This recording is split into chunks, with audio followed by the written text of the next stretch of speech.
దేవుడైన యేసుక్రీస్తు వారు తన సొంత రక్తం, ఎవడ రక్తాన్ని ఇచ్చేయలేదు, తన స్వరక్తం ఇచ్చి సంపాదించిన తన సంఘం. ఈ సంఘం ఈ రోజు నువ్వు ఇక్కడ కూడుకుంటున్నావు అంటే దానికి కారణం ఎవరో తెలుసా? నిన్ను ప్రేమించి నీకోసం ప్రాణం పెట్టిన మహనీయుడైన క్రీస్తయ్య దాని వెనక ఉన్నది. ఆయన కష్టం ఉంది, ఆయన త్యాగం ఉంది, ఆయన ప్రాణ త్యాగం ఉందయ్యా దాని వెనక. మరి ఎవరి పేరు పెట్టావు నువ్వు? ఎవరి పేరును నువ్వు కలిగి ఉన్నావు? ఎవరి పేరును నువ్వు బయట ప్రపంచానికి చూపిస్తున్నావు? ఎవరి సంఘం అయ్యా అది? పౌలు సంఘమా? పౌలు అన్నాడు ఏమన్నా తెలుసా?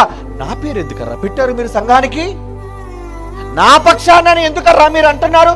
తప్పు. క్రీస్తు విభజింపబడి ఉన్నాడా? ఎందుకర్రా నా ప్రభువును ముక్కలు చెక్కలుగా చేస్తున్నారు మీరు? నా ప్రభు విభజింపబడి లేడు. ఏమంటున్నాడు? పౌలు మీ కొరకు సిలువ వేయబడినా నేనా సిలువ వేయబడ్డాను మీకోసం? పౌలు నామాన్ని ఏమైనా బాప్తిసం తీసుకున్నారా మీరు? ములిగేటప్పుడు యేసు అంటున్నావు, ప్రార్థన చేసేటప్పుడు యేసు అంటున్నావు, బైబిల్ చదివేటప్పుడు యేసు అంటున్నావు. మరి నీ గుడికి ఎవరు పేరు పెట్టావు? యేసు క్రీస్తు. ఈ పేర్లు లేకుండా ఈ రోజు సంఘాలుగా ఈ 4 గోడల మధ్య మనం ఇరుక్కుపోయాము అంటే ఎవరికి తెలుసరా సత్యం? ఖండించకూడదా? వాస్తవాలు చెప్పకూడదా?